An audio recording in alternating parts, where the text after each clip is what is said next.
मित्रों, स्वागत है एक बार फिर से Kumar Gaurav current affair class notes. और आज मैं आपके लिए लेकर आया हूं very special current affair class notes जो आपके लिए बेहद इंपॉर्टेंट होने वाले हैं। और यदि आप इन सभी क्वेश्चनों को तैयार करते हैं तो 100% इनमें से एक क्वेश्चन आपका आगामी परीक्षाओं में फंस सकता है। और जो आप परीक्षा देने वाले हैं उनमें आपके एक दो क्वेश्चन इस क्लास से फंसने वाले हैं। तो बहुत ही शॉर्ट फॉर्म में आपके लिए करंट अफेयर नोट्स लेकर आता हूँ, डेली प्रोवाइड कराता हूँ। तो इन सभी क्लासों को देखने के लिए और जल्दी से इसका नोटिफिकेशन पाने के लिए आप इस चैनल को सब्सक्राइब कर सकते हैं और उस घंटी को दबा सकते हैं, जिससे कि आपको सभी लेटेस्ट अपडेट वीडियो नोटिफिकेशन मिलते रहें और आप इस करंट अफेयर वाले नोट्स वाली वीडियो को देख सकें। तो आइए दोस्तों, शुरुआत करते हैं आज के हमारे करंट अफेयर नोट्स वाली वीडियो की। आइए, पहला क्वेश्चन हमारा पूछा गया है, हाल ही में दुनिया के सबसे प्रशंसित पुरुषों की सूची में 2021 में कौन शीर्ष पर रहा है।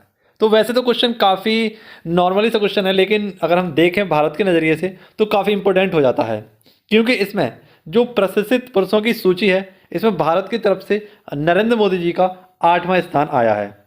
जी हाँ दोस्तों, इसमें 8वां स्थान भारतीय प्रधानमंत्री नरेंद्र मोदी जी का है, जिसमें शीर्ष स्थान पर कौन रहे हैं तो अमेरिका के पूर्व राष्ट्रपति बराक ओबामा। वहीं पर महिलाओं की लिस्ट में यदि हम बात करें, पहले स्थान पर कौन है तो बराक ओबामा जी की पत्नी जी हैं, जिनका नाम है मिशेल ओबामा। यह महिलाओं की लिस्ट में पहले स्थान पर है। ठीक है, कुछ अन्य नाम हैं जो मैं आपके लिए लिख कर लेकर आया हूं, जैसे सेकंड स्थान पर कौन है तो बिल गेट्स। ठीक है, और थर्ड स्थान पर है शी जिनपिंग, जो कि कहाँ के प्रधानमंत्री हैं तो चीन के। वहीं पर आपको याद रखना है एलोन मस्क, जो कि कौन है तो आपको पता है एलोन मस्क, जिनकी कंपनी का नाम टेस्ला है और आपको पता है, और इन्हीं का एक रॉकेट है फॉल्कन 9 रॉकेट। ठीक है, तो इनकी एक कंपनी है जिसे आपको याद रखना, टेस्ला कंपनी, इसे आपको याद रखना है। ठीक है, तो काफ़ी इंपॉर्टेंट क्वेश्चन था ये आपके लिए। देखते हैं क्वेश्चन नंबर 2, जो बेहद इंपॉर्टेंट है आपकी सभी कॉम्पिटेटिव एग्जाम की दृष्टि से। इसमें मैं आपको एक सेल के बारे में आपको पूरी जानकारी देने वाला हूँ कि steel authority of India limited ये क्या है। इससे संबंधित जितने भी फैक्ट हैं मैं आपके लिए अलग से लिख कर लेकर आया हूँ, तो इस क्वेश्चन को आप अवश्य देखिए। पहले क्वेश्चन को देखते हैं, क्या है स्वर्ण मयूर पर्यावरण प्रबंधन पुरस्कार। तो हाल ही में एक पुरस्कार है और इस पुरस्कार का नाम है स्वर्ण मयूर पर्यावरण प्रबंधन पुरस्कार। तो ये किसी को दिया गया है तो सेल यानी कि steel authority of India limited को दिया गया है। ठीक है, अब आइए ले चलते हैं आपको किसकी ओर तो सेल की तरफ। यह सेल क्या है और इससे संबंधित जो फैक्ट हैं, जो क्वेश्चन है, वह आपके लिए कितने इंपॉर्टेंट हो सकते हैं, उनको जानना आपके लिए बेहद जरूरी है। तो बस मित्रों, आप बने रहिए हमारे साथ और इस पूरी लिस्ट को आप देखिए और समझने की कोशिश कीजिए। Steel authority of India limited, तो इसका हेडक्वार्टर कहाँ पर आपको बता दें, नई दिल्ली में इसका हेडक्वार्टर है। और देश में स्टील उत्पादन में कितने तो देश में स्टील उत्पादन में इसकी स्टील उत्पादन में लगभग 75% जो हिस्सेदारी होती है वह भारत सरकार की होती है। ठीक है, इस फैक्ट को आपको याद रखना है। ये जो फैक्ट आपके लिए काफ़ी इंपॉर्टेंट है। वहीं पर यदि हम बात करें इसकी स्थापना कब की गई थी तो 19 जनवरी 1954 को इसकी स्थापना की गई थी। और इसकी पहली महिला चेयरमैन बनी है कौन तो शोभा मंडल। कौन है शोभा मंडल तो यह सेल यानी steel authority of India limited की पहली महिला चेयरमैन है, जो किसके स्थान पर आई थी तो अनिल कुमार चौधरी के स्थान पर यह आई थी। ठीक है, अब जो आपको बताने वाला हूं यह फैक्ट, यह काफ़ी इंपॉर्टेंट है। सेल के तहत ही 5 स्टील प्लांटों का स्थापना किया गया था। ठीक है, यानी इसी के तहत क्या होता है, सेल के द्वारा ही 5 स्टील प्लांटों की स्थापना की गई थी। वहां पर हम बात करें कि बोकारो, भिलाई और राउरकेला, बोकारो, भिलाई, राउरकेला, दुर्गापुरा और बरनपुरा, ये पूरी मैंने लिस्ट आपको बताई है और इनको समझाने की कोशिश की है। तो बोकारो को आप देख सकते हैं झारखंड में और थर्ड 5 ईयर प्लान के तहत इसे स्थापित किया गया था। ठीक है, वहीं पर यदि बात करें भिलाई, यह कहाँ पर है छत्तीसगढ़ में, और रूस की सहायता से इसे स्थापित किया गया था। वहीं पर आप देख सकते हैं राउरकेला, तो यह उड़ीसा में स्थित है और जर्मनी की सहायता से इसे स्थापित किया गया था। ठीक है, तो सारे जो आपके लिए फैक्ट लिखे गए हैं ये सीधे सीधे परीक्षा में पूछे जाएंगे और आपके लिए बेहद इंपॉर्टेंट है। तो इसीलिए मैं आपके लिए काफ़ी मेहनत करके इन सभी फैक्टों को अलग से लिख कर लेकर आया था, आपके लिए इसे प्रोवाइड कराने की कोशिश कर रहा हूँ। ठीक है, तो यदि आपको वीडियो की मेहनत पसंद आई हो तो लाइक, शेयर और दोस्तों के साथ शेयर करना ना भूलें। और चैनल पर यदि नए हो तो उसे सब्सक्राइब अवश्य कर लें, क्योंकि इसी प्रकार से मैं आपको daily current affair notes provide कराता हूँ जो आपके लिए बेहद इंपॉर्टेंट और हेल्पफुल रहते हैं। तो आइए बढ़ते हैं नेक्स्ट क्वेश्चन की ओर। क्वेश्चन नंबर 3 है मित्रों हमारा कि किस स्थान पर गंगा एक्सप्रेस वे, किस स्थान पर गंगा एक्सप्रेस वे का शिलान्यास किया गया है। तो आपको बता दें, भारतीय प्रधानमंत्री नरेंद्र मोदी जी के द्वारा शाहजहांपुर में गंगा एक्सप्रेस वे का उद्घाटन या उसका शिलान्यास किया गया है। ठीक है, पहले तो इसका शिलान्यास किया गया है कब, तो 18 दिसंबर 2021 को इसका शिलान्यास किया गया है। अब इस रोड के बारे में या इस एक्सप्रेस वे के बारे में कुछ फैक्ट हैं जो आपको जानना जरूरी है, और आपकी दैनिक बातों से ये जुड़े कुछ फैक्ट हैं जो आपको जानना जरूरी हो जाते हैं। एक तो आप कॉम्पिटिटिव एग्जाम की तैयारी कर रहे हैं, इसके लिए तो आपके लिए बेहद इंपॉर्टेंट है ही, वहीं पर आपकी रोजमर्रा की जिंदगी में ऐसी बातों को जानना भी बहुत जरूरी है। तो दोस्तों, यदि हम बात करें गंगा एक्सप्रेस वे, तो इसको बनाने में कुल खर्चा जो आने वाला है वह 36,200 करोड़ रुपए खर्चा होगा, और यह भारत के, या यूं कहें यह उत्तर प्रदेश के 12 जिलों से होकर गुजरने वाला है। कहाँ से कहाँ तक, तो मेरठ से प्रयागराज तक यह जुड़ेगा, और मेरठ से प्रयागराज को यह जोड़ने वाला है। और लगभग इसकी जो लंबाई होगी वह कितनी होगी, तो 5,094 किलोमीटर इसकी लंबाई रहने वाली है। ठीक है, और यह यूपी का सबसे लंबा एक्सप्रेसवे माना जाएगा जब इससे यह बनकर तैयार हो जाएगा। और वैसे भी है, गंगा एक्सप्रेसवे यूपी का सबसे लंबा एक्सप्रेसवे है। ठीक है, इतना याद रखेंगे आप। तो अब हम देखें कुछ इंपॉर्टेंट फैक्ट। तो इनमें आप देख सकते हैं सबसे पहले कि हाल ही में बाबा विश्वनाथ कॉरिडोर का शिलान्यास किया गया था। कहाँ पर, वाराणसी में। पूर्वांचल एक्सप्रेस का हाल ही में शिलान्यास किया गया है झांसी में। वहीं पर रक्षा औद्योगिक गलियारा, इसका कहाँ पर शिलान्यास किया गया था, तो सुल्तानपुर में। ठीक है, और यह गाजीपुर से लखनऊ तक इसे खोला गया था। वहीं पर आपको बता दें कि उत्तर प्रदेश में जेवर एयरपोर्ट का भी उद्घाटन किया गया था। और भारत में उत्तर प्रदेश एकमात्र ऐसा राज्य है जहां पर 5 इंटरनेशनल एयरपोर्ट स्थित हैं। ठीक है, आपको याद रखना है ऐसा कौन सा राज्य है, वह है उत्तर प्रदेश। बढ़ेंगे क्वेश्चन नंबर 4 की ओर। आशा करता हूं आपको ये सभी क्वेश्चन के फैक्ट बहुत अच्छे लग रहे होंगे, पसंद आ रहे होंगे। यदि वीडियो पसंद आ रही हो तो लाइक और चैनल को सब्सक्राइब करना ना भूलें। क्वेश्चन नंबर 4 है हमारा, पूछा गया व्हाट्सएप ने भारत के कितने गांवों के लिए डिजिटल भुगतान उत्सव यानी डिजिटल पेमेंट प्रोग्राम चलाया है। तो आपको बता दें यह कहाँ पर, तो मांड्या गांव में। कहाँ पर दोस्तों, मांड्या गांव में यह स्टार्ट किया गया है। और यह मांड्या गांव कहाँ पर है, तो आपको बता दें यह है कर्नाटक में। ठीक है दोस्तों, मांड्या जिले के कर्नाटक में स्थित है। अब वहीं पर हम बात करें कि कितने गाँव से, तो 500 गाँव से इसे स्टार्ट किया गया है। ठीक है, और इसी में क्या चलेगा, तो डिजिटल भुगतान उत्सव। ठीक है, यानी इनकी एक लाइन है जो आपको याद रखनी है, पेमेंट इन व्हाट्सअप। किसके द्वारा, पेमेंट इन व्हाट्सअप, क्योंकि अब व्हाट्सअप के द्वारा आप जैसे पेटीएम से, फ़ोनपे से, गूगल पे से, अमेजोन से, इन सभी कंपनियों के द्वारा पेमेंट कर सकते हैं। उसी प्रकार से अब आप किससे, तो व्हाट्सअप से भी यह प्रक्रिया कर सकते हैं, यानी ऑनलाइन ट्रांजैक्शन कर सकते हैं। तो इसी को बढ़ावा देने के लिए डिजिटल भुगतान उत्सव चलाया गया है। कहाँ से, मांड्या जिला से, और यह भारत के 500 गाँव से इसकी शुरुआत की गई है। ठीक है, नेक्स्ट आप देख सकते हैं फैक्ट है आपके लिए कि बालिका पंचायत, यह बालिका पंचायत कहाँ से स्टार्ट की गई है, तो कुनरिया गांव गुजरात से यह स्टार्ट किया गया था।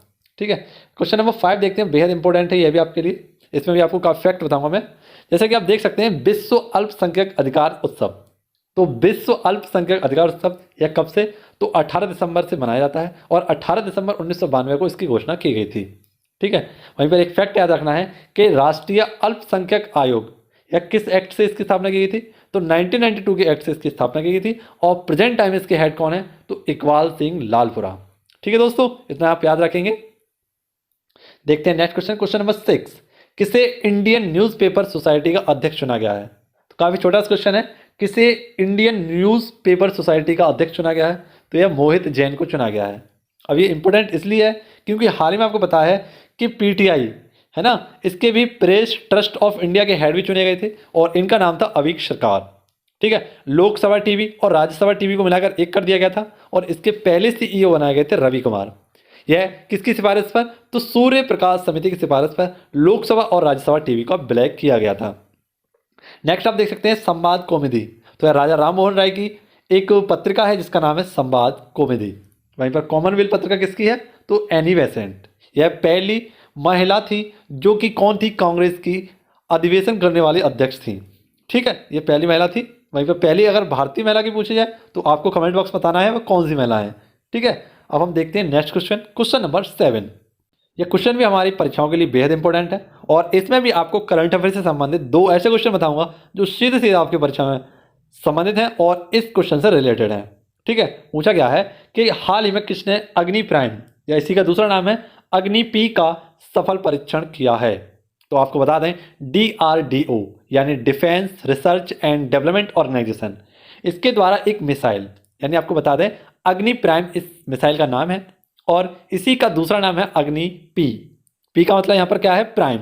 और इसका सफल परीक्षण किसके द्वारा किया गया है, तो DRDO यानी डिफेंस रिसर्च डेवलपमेंट ऑर्गेनाइजेशन के द्वारा किया गया है। बात करें DRDO की, तो इसकी स्थापना कब हुई थी, 1 जनवरी 1958 को।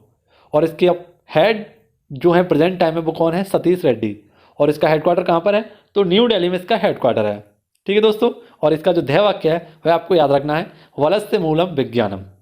ठीक है ना, वलस्य मूलम विज्ञानम। अब जो आपको बताएं कि जो अग्नि प्राइम या अग्नि पी जो मिसाइल है, यह कैसी मिसाइल है, तो आपको याद रखना है यह surface to surface air missile है। ठीक है, सरफेस टू सरफेस मिसाइल है। और एक कैसी मिसाइल है, तो बैलिस्टिक मिसाइल है। और इसकी 1000 से 2000 किलोमीटर की मारक क्षमता है। ठीक है, इसे आपको याद रखना है। अब बेहद इंपॉर्टेंट क्वेश्चन जो मैं आपके लिए लेकर आया हूं अलग से, तो आप देख सकते हैं कि integrated guided missile development programme, तो यह APJ अब्दुल कलाम जी के द्वारा 1983 में चलाया गया था। और इसके तहत 5 कैसी मिसाइल्स हैं, तो बैलिस्टिक मिसाइलों का निर्माण किया गया था, जिन्हें आप जानते होंगे काफ़ी अच्छे तरीके से, पटना के नाम से इसे याद रखा जाता है, PATNA, यानी पृथ्वी, अग्नि, त्रिशूल, नाग और आकाश। यह 5 मिसाइलों को इस प्रोग्राम के तहत बनाया गया था। ठीक है, आप याद रखेंगे। नेक्स्ट आप देख सकते हैं, हाल ही में APJ अब्दुल कलाम द्वीप से एक और मिसाइल का सफल परीक्षण किया गया था, इसका नाम था स्मार्ट। और वहीं से एक और मिसाइल का परीक्षण किया गया था, उसका नाम था शांत। ठीक है, SANT। तो इसे भी आपको याद रखना है, यह भी करंट अफेयर से संबंधित 2 क्वेश्चन थे। नेक्स्ट क्वेश्चन नंबर 8 देखते हैं कि किस राज्य सरकार ने तमिल थाई वाजदू को राज्य गीत घोषित किया है। तो हाल ही में आपको बता दें कि तमिलनाडु सरकार के द्वारा तमिल थाई वाजुद एक गीत है, इसको राजकीय गीत घोषित कर दिया गया है। और यह किसका, तो तमिलनाडु का राजकीय गीत घोषित किया गया है। यह 55 सेकंड का एक गीत है। ठीक है, और यहाँ के मुख्यमंत्री MK स्टालिन के द्वारा इसे घोषित किया गया है। अब तमिलनाडु से संबंधित कुछ प्रश्न देख लीजिए जो करंट अफेयर से संबंधित है और हिस्ट्री से संबंधित है, और आपको बता दें ये ज्योग्राफी से भी संबंधित है। ठीक है, तो इन सभी क्वेश्चनों को आप एक बार अवश्य देखें। नेशनल डुगोंग केंद्र, तो नेशनल डुगोंग केंद्र ये कहाँ पर है, तमिलनाडु में। वहीं पर आपको याद रखना है कि डॉल्फिन केंद्र कहाँ पर है, पटना बिहार में है। ठीक है, थाईपुसम उत्सव यह कहाँ का है, तो यह तमिलनाडु का है। तमिलनाडु का शास्त्रीय नृत्य कौन सा है, तो भरतनाट्यम है। मदुरई है, मदुरई, ये मदुरई क्या है, तो एक शहर है जो बेगई नदी के किनारे बसा हुआ है। इसे मंदिरों का शहर भी कहते हैं। और यहीं पर एक द्रविड़ शैली का वेरी फेमस मंदिर है जो माँ पार्वती के लिए समर्पित है, और इस मंदिर का नाम है मीनाक्षी मंदिर। नेक्स्ट आप देख सकते हैं, कुडलकुलम और कलपक्कम 2 परमाणु संयंत्र हैं जो तमिलनाडु में स्थित हैं। ठीक, मैट्टूरवान यह कहाँ पर है, तो कावेरी नदी पर स्थित है। ठीक है, नेक्स्ट आप देख सकते हैं, संगम साहित्य यह किससे संबंधित है, तो तमिल कवियों से संबंधित है संगम साहित्य। यदि वीडियो आपको जरा सी भी पसंद आ रही हो तो वीडियो को लाइक और चैनल को सब्सक्राइब करना ना भूलें। क्वेश्चन नंबर नेक्स्ट देखेंगे, वेरी इंपॉर्टेंट है, और इसी के साथ आपको फूल पत्ती वाला सवाल भी दिया जाएगा जिसका आंसर आपको कमेंट बॉक्स में बताना होगा। क्वेश्चन नंबर 9 है हमारा, कोवोवैक्स। तो कोवोवैक्स क्या है, एक वैक्सीन है। किसकी वैक्सीन है, तो कोविड-19 की वैक्सीन है। और इसको हाल ही में बच्चों को लगाने के लिए आपातकालीन घोषणा कर दी गई है। यानी जब आपातकाल आएगा तो बच्चों को इसकी वैक्सीन दी जा सकती है, और इसकी अनुमति किसके द्वारा, तो WHO के द्वारा इसकी जो आपातकालीन समय में इसकी घोषणा कर दी गई है, WHO। तो बेहद इंपॉर्टेंट है, इसके कुछ फैक्ट आप याद रखिए कि WHO की जो स्थापना की गई थी वह कब की गई थी, तो WHO की स्थापना 7 अप्रैल 1948 को की गई थी। और प्रेजेंट टाइम इसका हेडक्वार्टर कहाँ पर है, तो जिनेवा में है। इसके प्रेजेंट टाइम में हेड कौन है, तो इसके प्रेजेंट टाइम में हेड है, आपको बता दें, डॉक्टर टेड्रोस। और अगले कार्यकाल के लिए भी इसके जो हेड रहने वाले हैं वह कौन है, डॉक्टर टेड्रोस ही रहने वाले हैं। वहीं पर यदि हम बात करें कि इसकी कार्यकारी बोर्ड के अध्यक्ष कौन है, तो यह आपको बेहद इंपॉर्टेंट है, करंट अफेयर से संबंधित क्वेश्चन है। इसका आंसर हो जाएगा कि इसके कार्यकारी बोर्ड के अध्यक्ष जो हैं वो हैं कौन, तो पैट्रिक अमोथ। ठीक है, याद रखेंगे कि इसके WHO के कार्यकारी बोर्ड के अध्यक्ष कौन है, तो कार्यकारी बोर्ड के अध्यक्ष तो हैं पैट्रिक अमोथ, जबकि इसके खुद के हेड कौन है, तो वह हैं डॉक्टर टेड्रोस। ठीक है, डॉक्टर पैट्रिक अमोथ से पहले कौन थे, तो भारत के पूर्व स्वास्थ्य मंत्री जिनका नाम था डॉक्टर हर्षवर्धन, यह कौन थे? तो WHO के कार्यकारी बोर्ड के अध्यक्ष थे। तो इतने सारे फैक्ट आप WHO से याद रखेंगे, ठीक है। वहीं पर आपको करंट अफेयर क्वेश्चन भी याद रखना है कि कोवोवैक्स को हाल ही में आपातकालीन स्थिति में यूज करने की अनुमति दे दी गई है, ठीक है। इसका निर्माण किसके द्वारा किया गया है? तो इस कोवोवैक्स नामक वैक्सीन का निर्माण सीरम इंस्टीट्यूट के द्वारा किया गया है, जो कहाँ पर है? पुणे में स्थित है, ठीक है। इसमें बच्चों के लिए 21 दिन में दोनों डोज का प्रावधान रखा गया है, यानी 21 दिन के अंदर दोनों डोज बच्चों को दी जा सकती हैं। या कितने साल के बच्चों को? तो 3 साल और 3 साल से अधिक के बच्चों को यह डोज दी जाएगी, ठीक है। वेरी इंपॉर्टेंट क्वेश्चन जो काफ़ी बार परीक्षा में पूछा गया है, यानी कोविड-19 से जो पेपर हुए हैं कोविड-19 के बाद के, उनमें से यह क्वेश्चन पहली बार पूछा गया है और आपके लिए इंपॉर्टेंट है। पूछा गया है डीएनए आधारित वैक्सीन। तो डीएनए आधारित पहली वैक्सीन कौन सी है? जाइकोव डी। और यह किसके द्वारा? तो कैडिला कंपनी के द्वारा बनाया गया था। Very important question, question number 10, सहाय योजना। तो सहाय योजना यह किसके द्वारा? तो झारखंड सरकार के द्वारा इसे हाल ही में स्टार्ट किया गया है और यह झारखंड के 19 जिलों में इसकी शुरुआत की गई है। यानी आपको बता दें कि झारखंड के जो 19 जिले हैं वो किससे संबंधित हैं? तो माओवादियों से प्रभावित हैं। माओवादी कौन है? तो यहाँ के कैसे हिंसक जाति है जो माओवादी कहलाती है, ठीक है। और नक्सलवाद है यहाँ पर बहुत ज़्यादा, इसीलिए झारखंड को जो झारखंड के 19 जिले हैं, यहाँ के युवाओं को खेल के प्रति आकर्षित करने के लिए इस सहाय योजना को स्टार्ट किया गया है, ठीक है दोस्तों, याद रखेंगे। वेरी इंपॉर्टेंट क्वेश्चन है। तो एक झारखंड से संबंधित क्वेश्चन है, वेरी इंपॉर्टेंट है, पूछा जाता है काफ़ी बार। पलामू टाइगर रिजर्व, तो यह कहाँ पर है? झारखंड में ही है। और झारखंड के प्रेजेंट टाइम मुख्यमंत्री कौन है? तो हेमंत सोरेन, आपको याद रखना है, ठीक। देखते हैं आज का हमारा फूल पत्ती वाला सवाल क्या है। पूछा गया है जीएसटी कौन सा संविधान संशोधन अधिनियम से जोड़ा गया था? तो वेरी सरल क्वेश्चन है आपके लिए, आप इसका आंसर बता सकते हैं। तो जो इसका आंसर सही से बताएगा उसके लिए काफ़ी इंपॉर्टेंट क्वेश्चन रहेगा और हेल्पफुल क्वेश्चन है, तो इसका आंसर आप ज़रूर बताएं। और यदि आज की वीडियो आपको पसंद आई हो तो लाइक शेयर कमेंट करना ना भूलें, ठीक है। और चैनल पर यदि नए हो तो इससे सब्सक्राइब अवश्य करें और इस वीडियो को अपने सभी फूल पत्ती वाले परिवार के दोस्तों के साथ जल्द से जल्द पहुंचाइए, क्योंकि हूबहू आपको कम समय में पूरी वीडियो मिल रही है, तो इससे ज़्यादा आपको और क्या चाहिए, ठीक है दोस्तों। मिलेंगे आपसे नेक्स्ट वीडियो में, तब तक के लिए घर पर रहें, सुरक्षित रहें। जय हिंद, जय भारत।